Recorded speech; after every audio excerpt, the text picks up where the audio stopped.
Oh, baby. Oh, baby. We might be soon in some trouble around here. Niners lose a game they have no business losing yesterday to the LA Rams. The Rams now have life. They get their first win of the season. The Niners dropped to 1-2. And look, we'll discuss Brock Purdy's brilliant play. I thought maybe it was his best game as a professional quarterback. Brock Purdy was simply amazing. Juwan Jennings, equally as great yesterday. But outside of that,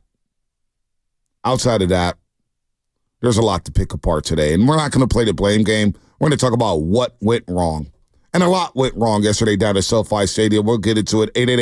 888-957-9570 is the number. Good morning to all the truck drivers, all the overnight dancers, all the janitors, cops, all the baristas, everybody who had to suffer through what happened yesterday at SoFi Stadium. The Niners lose their second straight game, and they lose to the LA Rams, a team that had no Puka Nacua, no Cooper Kupp, half an offensive line, all kind of defenders out, Shasky.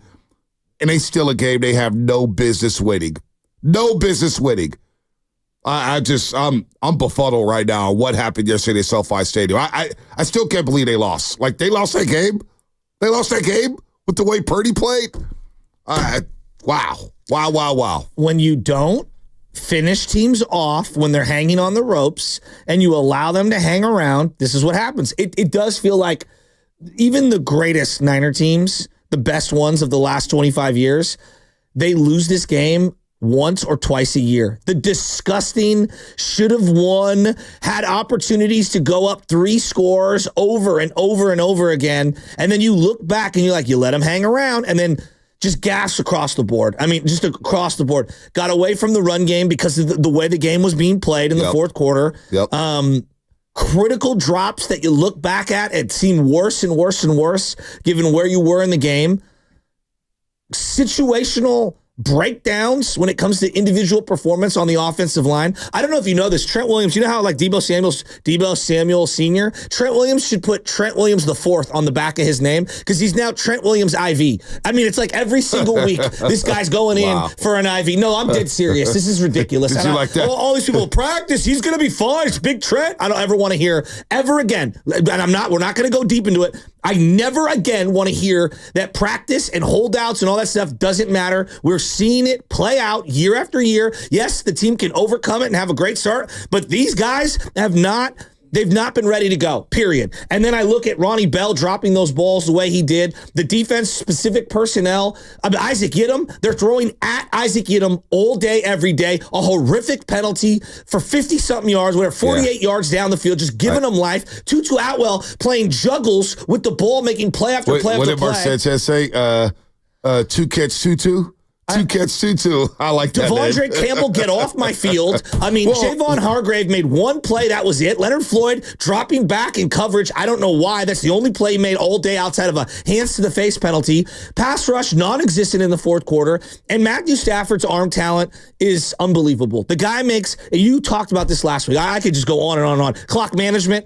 He made multiple deep throws that were incompletes that to me were like, oh my God, it's the threat of throwing deep. Now, obviously, he connected multiple times on deep throws. Yeah. He throws an out route that just whizzed by one of our defenders. Dominic Flanagan fouls, getting tackled by air on a screen pass. Again, it's getting called back. Our linebacker play, the drop off without Dre Greenlaw is dramatic. Dramatic. I thought yesterday, you could feel the spirit and energy of Dre Greenlaw being missed. Totally agree. Not necessarily his play, but maybe his play too. But his spirit and his energy, the tone setter. The Niners defense it felt like they played a bit soft yesterday. Fred Warner didn't have the game that we saw last week against Minnesota, but it's a lot to ask. He's got all kind of assignments here. I got no problems with Fred. But Isaac Yiadom got cooked. Charvarius Ward did not look right. He did not look right after missing 2 days of practice. George Kittle being out obviously affected the 49ers pass game. But look, yesterday's game's going to overlook what should be a better day for Brock Purdy and Juwan Jennings. We know we have a quarterback. I mean, Brock Purdy just plays sensational football. Sensational football. I didn't count one no throw yesterday. Not one no throw. He was unbelievable. Now, he had a couple deep shots, and you could say the second to last drive of the game where Ayuk is running down the field wide open. You wish he pulled the trigger on there, but I'm nitpicking here. He threw balls. He put the team in a position to win the football game. And Ronnie Bell dropping that pass with Shanahan staring at it, throwing his hands up. It's like, what else can I do? What else can I do? He called a great, and like even Shanahan, for that matter, offensively, I thought Shanahan, for the most part, called a really good game. Oh, I really did. I thought he controlled the game for the most part. I thought he was brilliant, but you got to make plays to put teams away. When you don't stop a fake punt on 4th and 6, and the Rams have no life. I thought of Jeff Fisher. The minute he did it, I thought of Jeff Fisher because it was one of those moments. They're at the 45. It's like 3rd and 6 or whatever, and they're on the ropes. It's 14-0. There's about 6 minutes to go. I got so many highlights, but like 6 minutes to go in the second quarter, they're dead in the water. Well, Stafford's got like 2 completions at that point. Well, it's 4th and 6, 6:20 left. And Rodney Rivers scampers around the edge for 7 yards, so you don't have outside containment. Once again, you blow the outside containment, and that drive got the Rams, gave them life. Down 14-0. Did you see his sidelines? They go to 16-play, 87-yard drive, aided by that fake punt, and they eat 7 minutes and 46 seconds left. 7 minutes and 46 seconds off the clock. Shasky, the Niners ran 9 total plays in the second quarter. It was 9 total plays, and the momentum got stolen because you get a sack fumble there by Colt McKivitz not making a block there by Brian Young. Brian Young comes around the edge. He strips. The Niners are going to go up at least 17-7 in that situation. At least. You get stripped for the fumble. Now the Rams go to halftime knowing that we're going to get the ball, even though they didn't do anything at the beginning of the third quarter. But you're up 14-7, and I'm looking around thinking, this should be a 21-7 game minimum. I know. I know. Well, the 2 plays prior, Trent goes down on the play Purdy scrambles. For the IV. And Jalen Moore comes in, okay? And I'm like, oh boy, here we go. And on the first play, Jalen Moore gets thrown back like 4 or 5 yards. You'll notice it when you watch it back on replay, people. And I'm saying to myself, oh boy, they're flirting with danger here. And then it's Colt McKivitz on the other side. And it's one of those situations where you got to get points there. You needed something to get the momentum back, knowing the Rams are getting the ball to start the other half. And they got the stop to start it off. There were so many little plays in this game where there were certain specific things that drove me absolutely crazy. So, case in point, 21-14, okay? The Niners march down. They have to answer. I needed 6 there. They get down into the goal line. It's 3rd and 1, all right? 3rd and 1. It's a short yardage situation. You take Ayuk and Jennings off the field. All right. Now, I want to know more. Why did they come off the field? Were they tired? Was it a specific package? You go Braden Willis, okay? I mean, again, Braden Willis. If I polled 100 Niner fans, I mean, how many know who Braden Willis is? And Chris Connolly, and you watch the Rams. Don't underestimate Niner fans. They know who's on the practice squad. Okay, you get my point. You get my point. Yeah, I hear you. They come flying up knowing there's no way in hell they're running a play action. There's no way in hell there's a threat of a pass here. And they stuff Jordan Mason right there, and they only get the 3 points. Goal. And like at the time, you're thinking, 10 points is enough. No, it's not. No, it's not. Well, it should have been. It should have been. Against that team, it should have been. You have a 10-point lead. You cannot blow that. The defense hasn't proved that they can stop the run, and they haven't proved that they can stop the pass. No, they haven't. But, I mean, the first play, right after that drive, they go 15 yards to Kyron Williams to start their drive and kickstart everything, but you still hold them to a field goal. Now, the 3rd and 1 play, where you go left tackle, you're going to run behind Big Trent. Everybody knows you're running behind Big Trent. Give Shula some credit there for the defensive alignment having covered every single gap and said, we're going to have our linebacker one-on-one. He's going to shoot this gap, and we're going to stuff Jordan Mason. Now, it's predictable. In real time, I didn't have a big issue with the play call. Now, on the flip side, you could say, well, maybe you run some boot. Maybe you run some play action. You keep the ball at Brock Purdy's hands. The personnel may not have been favorable, but it's 1 yard. And you're the San Francisco 49ers. And you're a running team. And you maul dudes. And for the most part yesterday, Jordan Mason was mauling dudes. You got to pick up the first down. You can't. I hear you, and I'm picking one part away.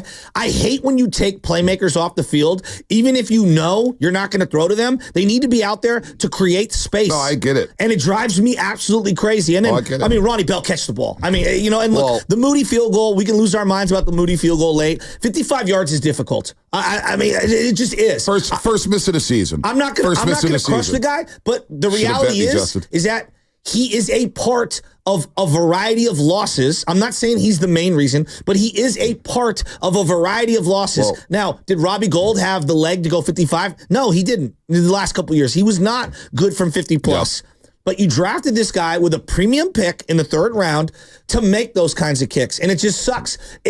He's made those kicks before. He made 2 50-plus yard field goals in the Super Bowl. But he also missed an extra point. He was perfect. He was perfect yesterday going into that last kick. Now it's tough. You got a chance to ice the game. It stays left, and you missed the damn kick. But how about when you do have a final drive and Roddy Bell drops it, you punt it, and you give up Xavier Smith making his first punt return, and you give up a big punt return when the Rams are saying, oh, my gosh, we're 15 yards away from being in field goal range to win the football game. Special teams have not been special this year. And I'll put this out there because I see a lot of heat for Kyle Shanahan.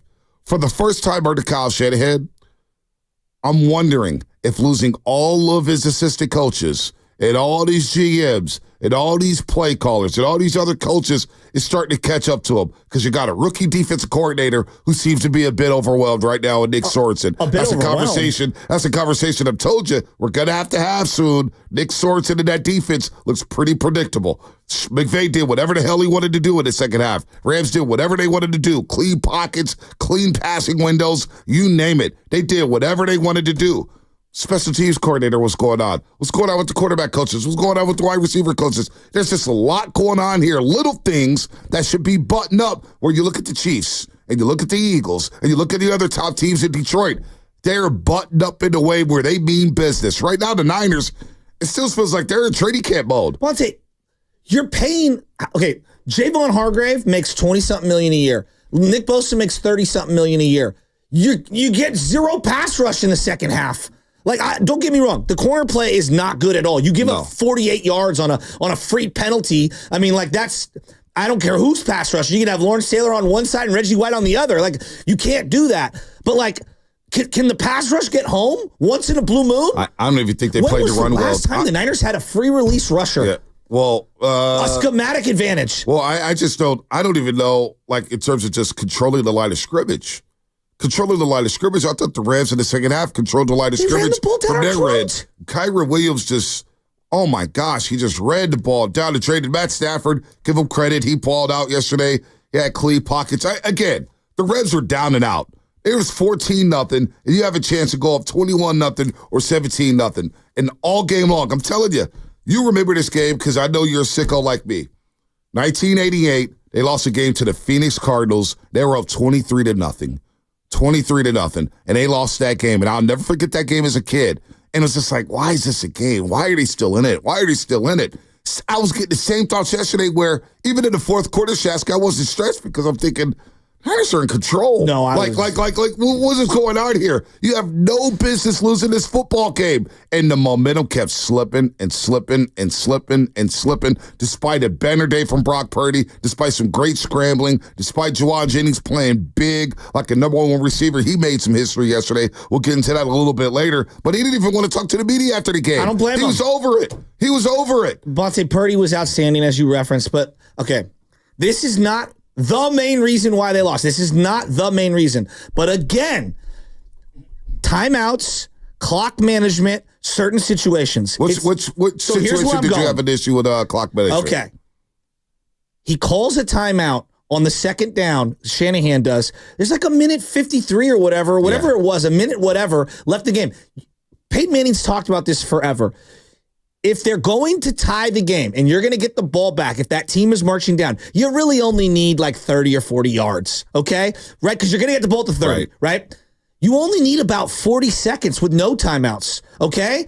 When you call timeout and you give more than a minute, minute and a half, you're also running the risk of, hey, if we get stopped and we have to punt because it's a tie game, you're not chasing. Yeah. It's not 4-down territory. There is the opportunity that you could go 3 and out at some point and you give it back to him. You cannot, in a tie game scenario, leave time on the clock to give it to the other team to give them an opportunity. Now, look, you dialed up a play where Ronnie Bell's got to catch it, right? So it goes both ways. It's not the end-all, be-all. But again, You didn't need to call the timeout. Yeah, Let the 30 seconds lick down. Let it lick down. You had 2 timeouts. I'm going to respectfully disagree. I'm sorry, clock management year after year. But listen, I'm going to respectfully.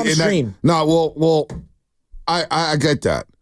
But in real time, I thought, I'm not mad at the timeout because I do want to preserve some clock. I don't have premium players out there. I know Juwan is having a great day, but I want to be able to have the time in my favor. So when I do, if Ronnie Bell does catch the pass, now the clock's gone. I got control of the game because the Rams had 1 timeout at that point. They didn't have time. They burnt 2 timeouts, remember? They were done. So in that situation, calling the timeout on the second down, I wasn't as outraged as everybody else was about it because I was thinking the same thing. It's second and goal. It's second and goal. Yeah, but if the Rams run it again and you let the clock run, then the Rams are saying, you know what? Oh, you're not going to call a timeout? We're going to drain this clock. And even if we don't score on third down. You could have used one later. No, I hear that. If you get under a minute, you're in complete control. At minimum, you've got the ball, and you could throw over the middle, and you could still clock it. You still have another timeout available. Like, it was an unnecessary stoppage. He's going to look back at that. Even McVay yelled at Stafford, why are you burning the timeout on the delay of game penalty? He has learned from his mistakes. He looked at Stafford like, what are you doing? You've been doing this for too long. It's 2 minutes left. The Rams have 1 timeout. I get it. I understand it. I would never have burned that timeout. I hated that. I wanted to have time. I wanted to have real time because I've seen the Niners in their 2-minute drill situation where they lack urgency at times in their 2-minute drills. They lack the downfield passing attack in certain situations as a 2-minute drill. So I wanted the clock in my favor. I just wanted a chance to get the ball back because there was a situation where if the Rams do not, say if they go to 4th down and they run it out 3rd down, and all of a sudden the clock is all the way down under 30 seconds, right? And now you're playing for a 4th. But hear me out.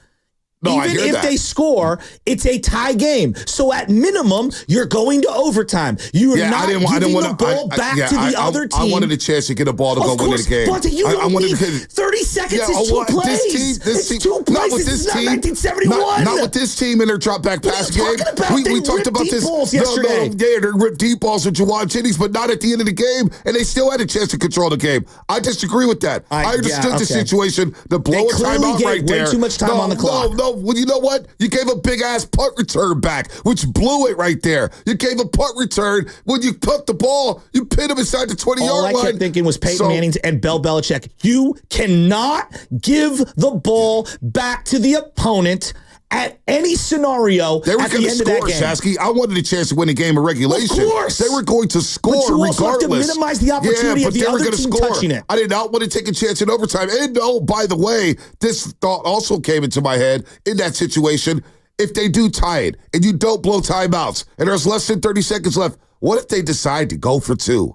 And steal the game right then and there. You still have plenty of time to get a field goal. I didn't trust it. You're going to get the ball at the 30. I didn't like it. One pass, walk up, spike it, and then another pass, and bang, you're in field goal position. This isn't 1979. Yeah, but you know what? This is 2024. I hear him say march down. Mahomes has talked about it. Belichick has talked about it. You really only need, with no timeouts, 30 to 40 seconds. Yeah, but you know what? That's the modern NFL. But you know what, though? I wasn't mad at it. Because on 3rd and 10 with 1:02 left, Purdy threw, 2nd and 10 with 1:08 left. Purdy throws an absolute dime to Ronnie Bell.